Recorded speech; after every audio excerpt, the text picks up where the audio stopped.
Môre ossies, ek hoop julle is reg vir 'n nuwe les. Dis maklik wees, dit is nie 'n moeilike les nie en ek weet julle almal so slim julle gaan dit vinnig regkry.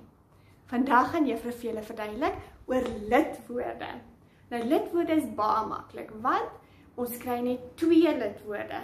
Nou die 2 lidwoorde wat ons kry is die en 'n. Nou die is 'n bepaalde lidwoord en 'n is 'n onbepaalde lidwoord. Nou, hoe weet ek wanneer dit bepaald is en onbepaald? Behalwe om na die en 'n te kyk.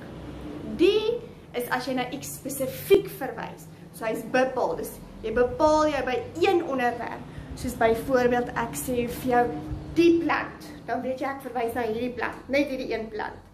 Maar as ek vir jou na enigiets verwys, soos 'n boom. Jy weet nie na wat se boom ek wys nie, dis kom hy onbepaald is. Jy weet nie wat is dit nie, dis onbepaald.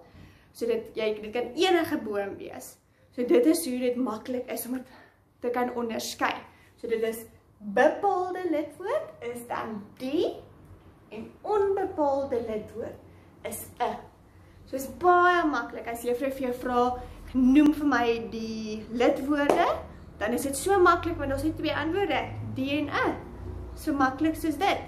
So ek hoop die volgende oefeningkie gaan julle vinnig help om te sien, maklik te sien wanneer hy bepaald en onbepaald is en dat jy dit sommer vinnig onder die knie gaan kry. Ons kan nie wag om julle te sien nie, ons mis julle vreeslik.